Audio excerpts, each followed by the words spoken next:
Yeah, that's right with the recording. Okay, welcome to Reasonable Faith Adelaide. I'm the host for tonight, Bronwyn Pearce. This evening we have Kevin Rogers speaking on the historical reliability of the resurrection accounts. And over to you, Kevin. Right, thank you very much. So I will actually share my screen.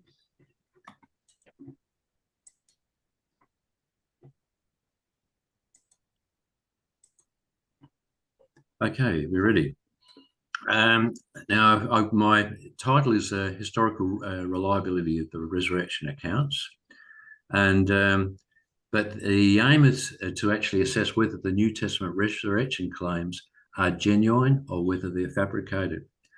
Because if you just look at some statistics across Australia, you'll find that around about a third of the population does not believe the resurrection occurred. About a third of the population are unsure, and about a third of the population believe he did.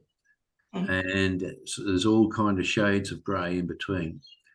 So anyway, some people actually claim that it's all made up and that the resurrection didn't occur because it's a made-up story. And so we're just going to have a look and see whether what the resurrection accounts do say is based on genuine human testimony. Anyway, this includes assessing whether undesigned coincidences in the resurrection accounts show that people witness the risen Jesus or not. So is it plausible? The New Testament clearly claims Jesus was raised from the dead on Sunday after being crucified on the Friday. So this is an extraordinary claim compared with our normal experience. We don't often see people rise from the dead. But it is possible if God exists, and it's impossible if naturalism is true. So if Jesus was raised, then naturalism must be false, and it's game, set, and match. It's all over. We probably will never get to that stage, of course. Now, there are conventional approaches to arguing for the resurrection, and it's based on a set of widely accepted minimal facts. So the minimal facts are Jesus died by crucifixion. The disciples sincerely believed Jesus rose and appeared to them. Paul and James were converted by what they believed were appearances. And the tomb was found empty, often included, but sometimes debated. So these are widely accepted facts amongst biblical scholars and historians. There are some people who will dispute them, of course. So we're actually tackling the second of those and to actually argue that the disciples sincerely did believe that Jesus rose and appeared to them. So the criteria used for the minimal facts approach is multiple attestation. In other words, there has to be the facts that you can accept are those that are attested by more than one gospel or source. The criteria of embarrassment, like the women witnesses, the honesty in admitting doubt among some of the witnesses, and like the denial, like Peter's denial, use of early sources, and enemy attestation. So if outside sources speak about Jesus, then that's a supporting factor. So the main proponents of the minimal facts approach are Gary Habermas, William Lane Craig, and Mike Licona. But what are undesigned coincidences? So imagine you went to the place in Florence where they have the statue of David. And you actually took photos of the statue from front, rear, and both sides. It is actually possible to construct a 3D perspective from those four views. And it's the same with the Gospels, we have 4 Gospels. We have the book of Acts, we have Paul's letters and other letters as well. And the question is, do they complement each other? Can you actually get the bigger picture from looking at all the sources? And this is genuine evidence. So here, the UC means undesigned coincidence, so I use that shorthand. An undesigned coincidence occurs when independent texts unintentionally fit together in incidental details, revealing a shared underlying reality rather than literary design or fabrication. So if they, so it's basically saying if you get testimony from different sources which overlap and they answer each other's questions without meaning to, but then that's a strong point for an undesigned coincidence, and it's an indicator of genuine testimony, and it's very hard to fabricate or make it up. So one text unintentionally explains or fits another. It is incidental, not argued. It is based on reality rather than inventing fiction, and it's from independent sources, and it is not found in fabricated works. So the main proponents of this technique were William Paley. He's famous for other things, for the watchmaker analogy, but he wrote a book called Horae Paulinae in 1790, Undesigned Coincidences Between Acts and Paul's Letters. Then there's another guy, John James Blunt. He was actually a Christadelphian. He wrote Undesigned Coincidences in the writings both of the Old and New Testament, 1847, so he was a little bit later. And Undesigned Coincidence in the Gospel and Acts in 1844. The technique's been resurrected in latter days by Lydia McGrew. She's an American lady, and she wrote Hidden in Plain View, Undesigned Coincidences in the Gospels and Acts, and The Mirror or the Mask in 2023. So Gary, William Lane Craig, Habermas and Lycona are also starting to use undesigned coincidences. So what are the aims? What are the aims for analysing undesigned coincidences? So it's to test whether independent sources unintentionally interlock in ways best explained by shared contact with real events. And do they support the credibility, independence, and sincerity, and without relying on harmonisation or apologetic design? So they're not trying to construct a harmonisation or trying to form a grand apologetic. So I'm going to go through some examples. So I have reviewed or proposed over 30 examples of unintended coincidences for the resurrection accounts, and I'll continue to study them. There's a lot more work that I could do. So I'll only mention a few of them to illustrate the principle. The first one is, why did an angel single out Peter? In Mark 16:7, the women are told, but go tell his disciples and Peter that he is going on ahead of you into Galilee. So why did the angel single out Peter? Mark doesn't say. Perhaps it indicates reconciliation after his denial. But Luke says in the Road to Emmaus account, with no narrative detail, and they found 11 and those who were with them gathered together, saying, the Lord has risen indeed and has appeared to Simon. And Paul says independently, Jesus, has appeared to Cephas, which means Peter, in 1 Corinthians 15. So Luke and Paul supply a reason why, but do not describe the actual event. So they explain why Peter was singled out in Mark. Another one that is quite interesting is the person called Salome. I don't know whether you say Salome or Salome. Salome is only mentioned by Mark. And here are the two instances where Mark mentions Salome. Some women were watching from a distance. Among them were Mary Magdalene, Mary the mother of James the younger, and of Joseph, and Salome.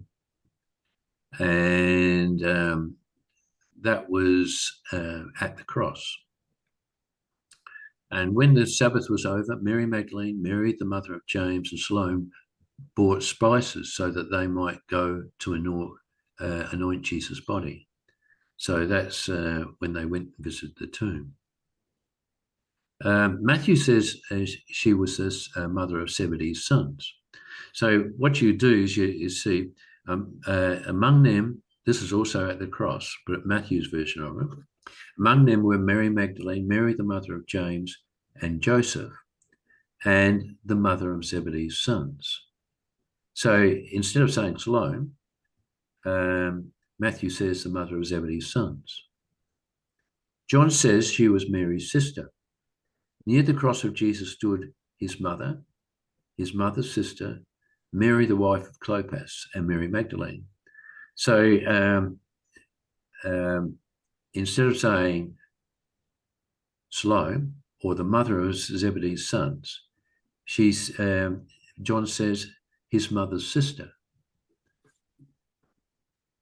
So we can actually do a substitution and put these together and actually form another picture. So from these texts, Salome was Jesus' aunt, the mother of James and John. So that means that Jesus and James and John were cousins. This, so she was Jesus' aunt. So this explains why she was at the cross with her sister, Mary. Also, it may explain that she exploited her kinship with Jesus. And so in Matthew, it says earlier on, then the mother of Zebedee's sons came to Jesus with her sons and kneeling down asked a favor of him. That's Jesus. What is it you want? He asked. She said, grant that one of these two sons of mine may sit at your right and the other at your left in your kingdom. So the fact that they were cousins adds extra weight to that request. But it's not stated by Matthew at that point. He didn't say, grant that these two sons of mine, who are your cousins, sit at your right hand and the other at your left of your kingdom. But you can actually derive that by the accounts in the resurrection, or at the cross and at the resurrection. It also explains why Mary was entrusted to John's care. So when Jesus saw his mother there and the disciple whom he loved standing nearby, so the disciple whom he loved, or the beloved disciple, is probably John, the son of Zebedee. He said to her, woman, here is your son. And to the disciple, here is your mother. From that time on, this disciple took her into his home.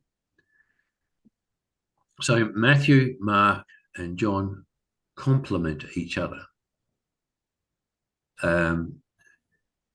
So you can actually grab all the phrases which were mention different terms unintentionally, and you can reconstruct information from that, from those different versions. Another example, similar, is Mary, the wife of Clopas. Mary, the wife of Clopas, was at the cross.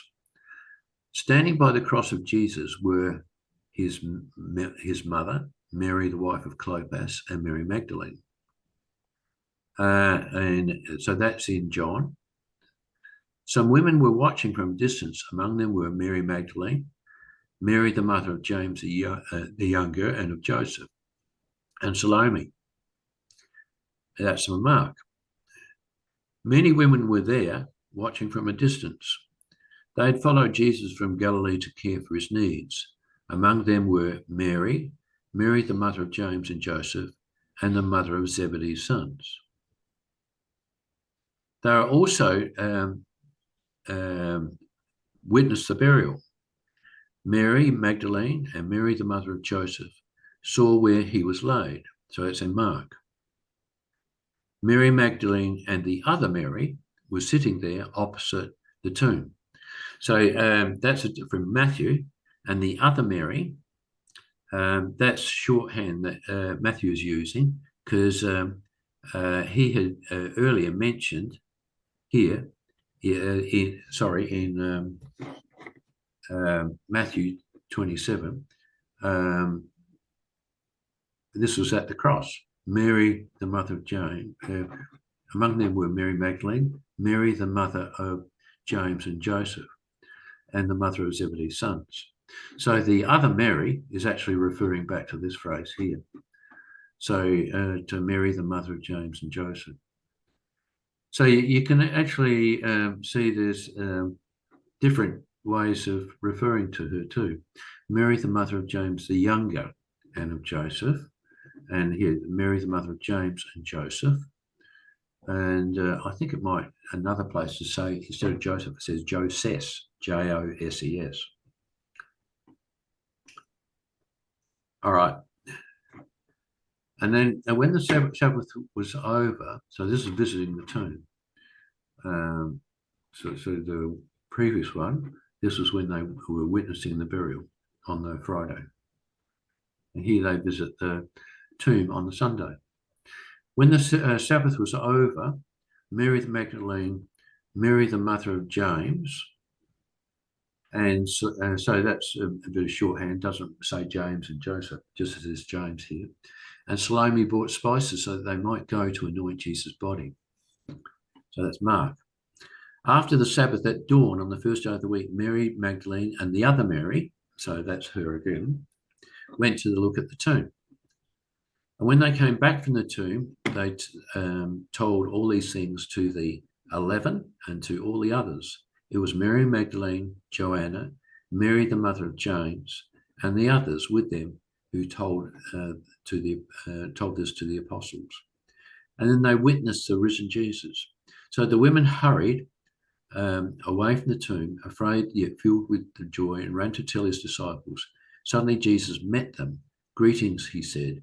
They came to him, clasped his feet, and worshipped him. So this is claimed here that these women actually saw Jesus and grabbed his feet. So conclusion on Clopas' wife. She's described as Mary, wife of Clopas by John, described by the synoptics variously as the mother of James the younger and Joseph. She's present at the cross, witnessed the burial, visited the tomb, and saw an appearance of Jesus. All gospel authors contribute different things about her. Now, Clopas is mentioned in John 19:25. Cleopas is named incidentally in the Road to Emmaus account, which is by Luke. Now, these two names, Clopas and Cleopas, are very similar.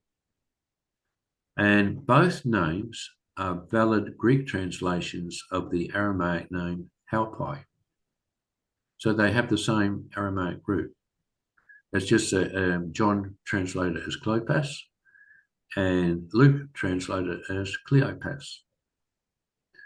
So they are two independent renditions of the same name, and it's an uncommon name.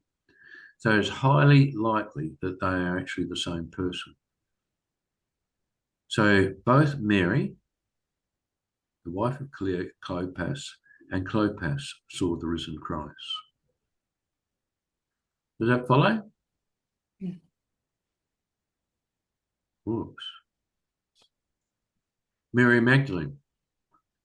Mary Magdalene was the most prominent woman witness. She is present at all key events and she stays when hope is gone. Jesus appears to her individually, maybe the first person to whom he appeared. But the interesting thing, she's never mentioned again after the third day in the rest of the New Testament.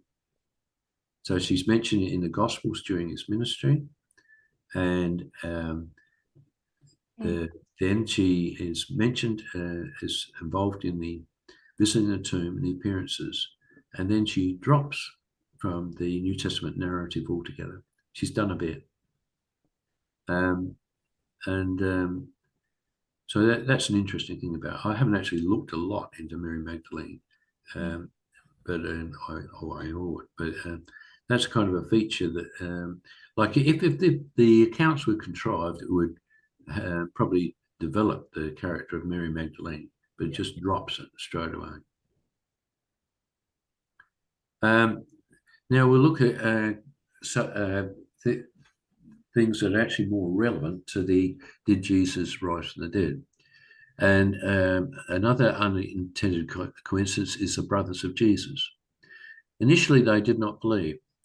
Jesus' brothers said to him, "Leave Galilee and go to Judea, so that your disciples there may see the works you do. No one who wants to become a public figure acts in secret. Since you are doing these things, show yourself to the world." For even his own brothers did not believe in him. So that's in John 7. So that's early on in his ministry. So then Jesus entered a house, and again a crowd gathered, so that he and his disciples were not even able to eat. When his family heard about this, they went to take charge of him, for they said, "He is out of his mind." So at this stage, the brothers did not believe in Jesus, that he was who he said he was, which is an embarrassing thing. So the Gospels are not afraid to mention things that seem to undermine the person of Jesus. However, this changed after the resurrection, because in Acts chapter 1, verse 14, says, "They all joined together constantly in prayer, along with the women and Mary, the mother of Jesus, and with his brothers." So they, after the ascension, the brothers had joined in with the other believers. So that's interesting. And there's just kind of mentioned incidentally, doesn't actually develop it. So what happened? What actually convinced the brothers? So each bit of information, I'm getting some background noise, but never mind. Each bit of information provided independently by Matthew, Mark, Luke, and John. So what changed their mind? It gets even more definite when you actually look at one particular brother, and that is James. So James, the brother of Jesus, shared his brother's unbelief. However, Paul lists him as a witness. Says, then he appeared to James. He became the head of the church in Jerusalem, as recorded in Acts 15 and Acts 21. Paul refers to him as an apostle. "I saw none of the other apostles except James, the Lord's brother." He also wrote the book of James. And not only this, but we have attestation from a hostile witness, Josephus. Josephus records his death. And this is what Josephus writes in Antiquities of the Jews. "Festus was now dead, and Albinus was but upon the road. So he assembled the Sanhedrin of judges and brought before them the brother of Jesus, who was called Christ, whose name was James, and some others. And when he had formed an accusation against them as lawbreakers breakers of the law, he delivered them to be stoned." So we have multiple independent attestation, including an external reference, which show that James was now a leader in the church, and he had changed entirely, and it's claimed that he actually that Jesus appeared to him. But the appearance is not actually described, just the fact of it. And the last example I'm going to look at is the overall big picture of the period of 40 days between his being raised and his ascension. And based on Mark, Matthew, John, and Luke Acts. Before doing that, I discount the long ending of Mark. In the earliest manuscripts, Mark finishes at verse 8, Mark 16, verse 8. But a long edition was verses 9 to 20, and it is probably written around about 100 AD, and by 180 AD, it had been adopted quite widely, but it wasn't in the earliest. But so we're going to ignore that. Anyway,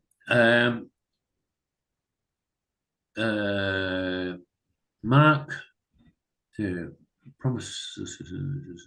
Oh yes, in Mark 16 it says there's a promise to see Jesus in Galilee. So the angel says, "Don't be alarmed," he said. "You're looking for Jesus the Nazarene who was crucified. He has risen. He is not here. See the place where they laid him.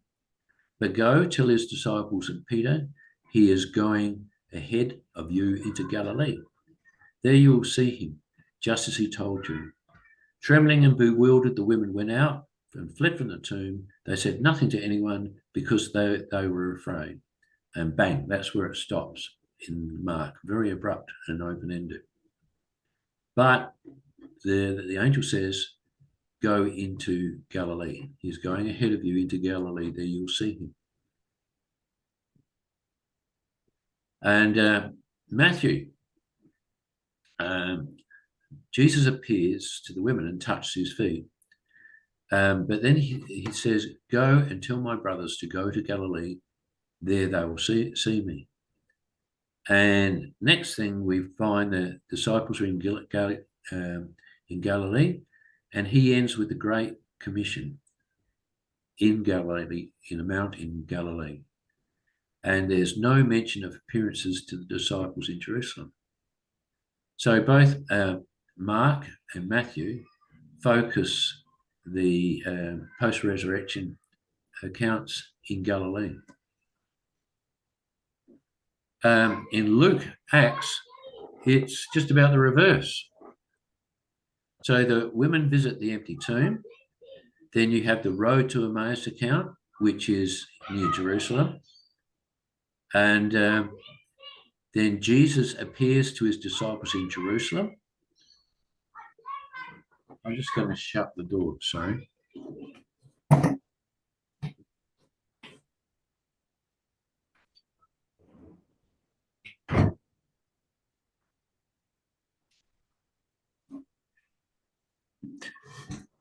Right. Then Jesus appears to his disciples in Jerusalem.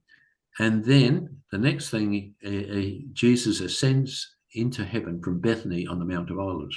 So all the action is in Jerusalem. No mention of Galilee whatsoever.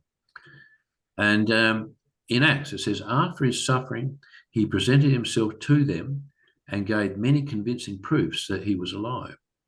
He appeared to them over a period of 40 days and spoke about the kingdom of God. So this is the only mention of the period of 40 days, and it's in Acts. So there's no mention of appearances in Galilee, although he must have known about it. Because Luke had access to the Gospel of Mark. So he knew what Mark said, and he knew that, about the prediction of Galilee, but he chose to ignore it for his own purposes. and I can go into what those purposes were. And John has a different perspective. John has the initial appearance to Mary Magdalene, then appearance to the disciples in Jerusalem. So that's to the 11, minus Thomas. And then he has the appearance to the disciples in Jerusalem, including Thomas, 1 week later. So he is actually saying that the disciples actually stayed in Jerusalem for at least a week before going to Galilee. Are you right there, Derek? Yep. Okay. So next there is the Hall of Fish and Peter's restoration in Galilee. So he jumps to Galilee.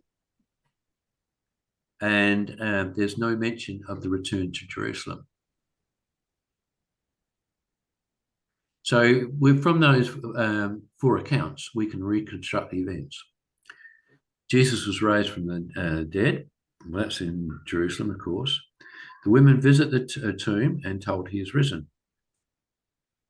They tell the disciples and not believe. Jesus appears to the disciples without Thomas. 1 week later, Jesus appears to the 11 disciples. Then they must have travelled to Galilee after that, and that's not described.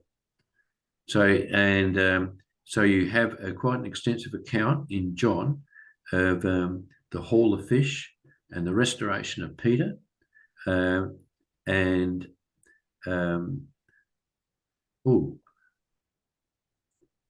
the restoration of Peter. That's in John.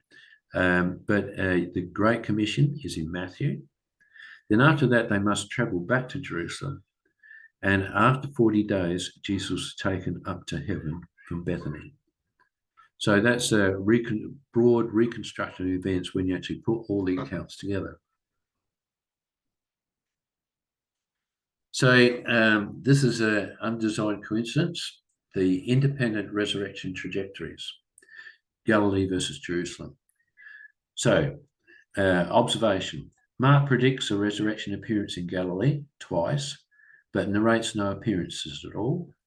Matthew centers the resurrection narrative in Galilee, fulfilling the prediction.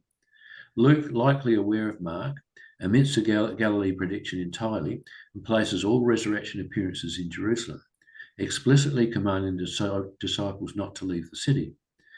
John preserves both Jerusalem and Galilee appearances without explanation or reconciliation. Why is this an undesigned coincidence? Luke shows literary awareness without narrative dependence. No author exploits another setup to complete the story. No gospel supplies a harmonized resurrection itinerary. The coherence emerges only when the accounts are compared. So that's the end of my presentation. So I will drop out of sharing.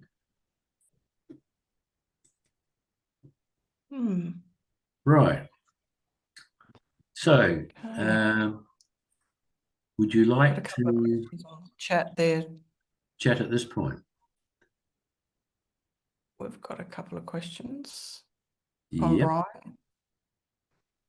Brian, you want to read out? Are you there? As soon as I finished unmuting myself, I'm there, yes.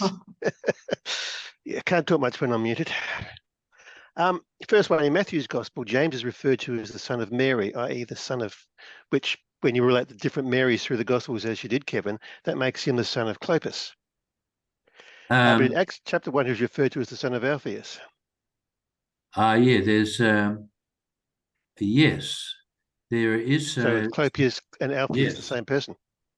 Yeah, and I think it's there is a postulation that yes, that's true. I can't remember the details of it, but we could actually bring chat across if you want to actually look at it, because So Chet was an eyewitness, was it? You're being facetious, Brian. I'll just put share on.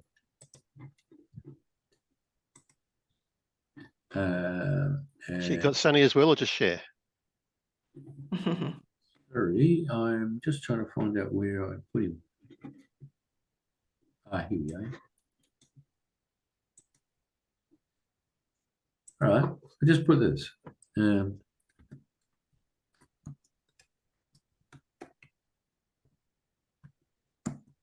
Without the H. Clopas, you're probably right.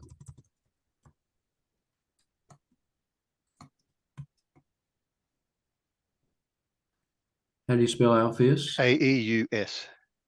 A-E-U-S. With one E.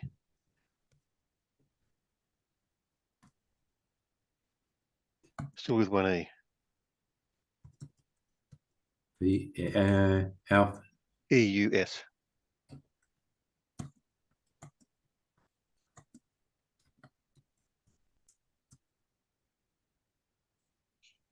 This is an excellent question, Kevin. Not certain. It's possible, but not certain. Many scholars think it is plausible that Clopas and Alpheus are the same person, but the evidence is indirect. And it goes through the argument on it. Mary, the wife of Clopas at the cross, Cleopas on the road to Emmaus. So, Chat's taken some of your stuff. Yeah. Yes, you can see where I got it. So that's a Greek word for Clopas. Many scholars think it reflects an Aramaic name such as Halpai, which becomes important when we consider Alphaeus. Appears as the father of James the Less in Mark 15, the father of Levi. Listed in the 12 as the father of James. And the Greek, so that's it, Alpheus. This is where the case becomes interesting. Many scholars argue the Aramaic name Halpai is translation possibilities include Alpheus. So there is a possibility that the Aramaic root is the same for Alpheus and for Clopas.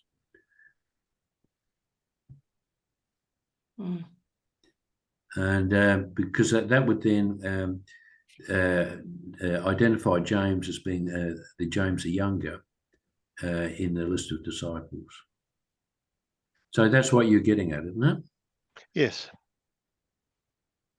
Yeah, so it is a possibility, but it's a probabilistic argument.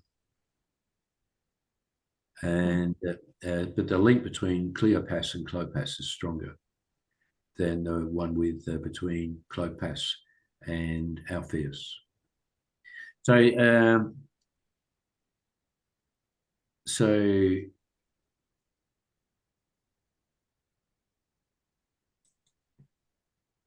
I'm not sure about that statement. James and Alpheus could be Jesus' cousin. I'm not saying why it says that. And so there's evidence, arguments for and arguments against.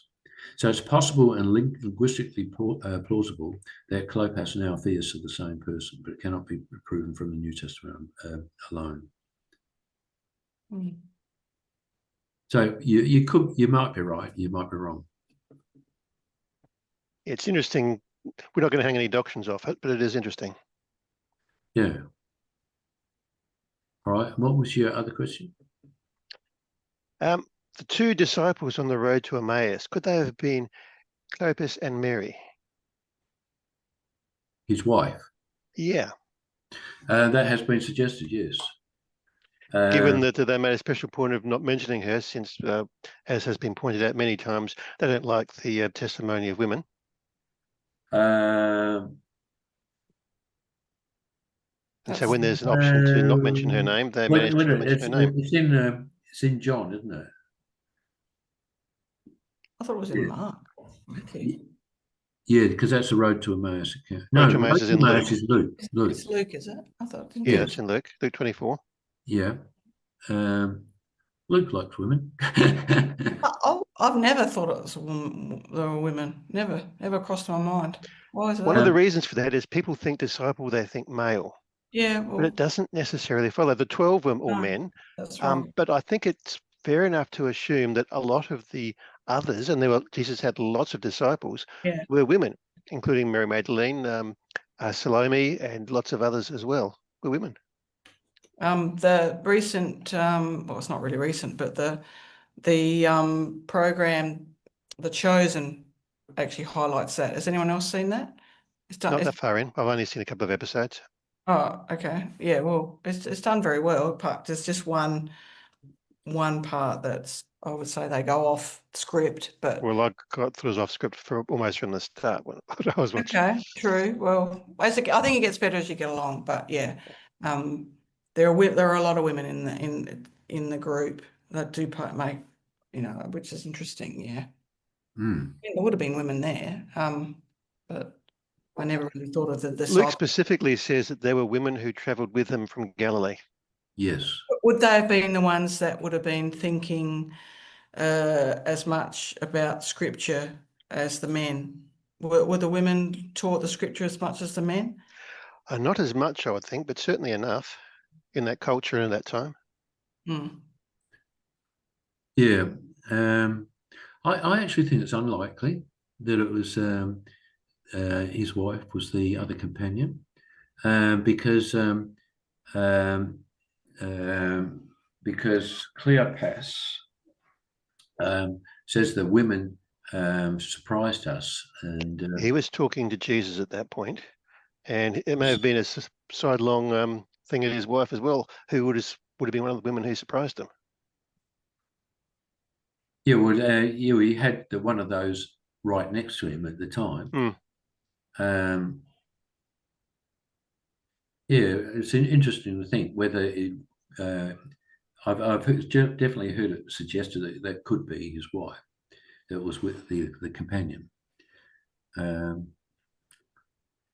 The fact that they went to their home, it would make more sense for it to be a husband and wife's home than a couple of random men having a home together in Emmaus. was the place, didn't it say the place where he was staying?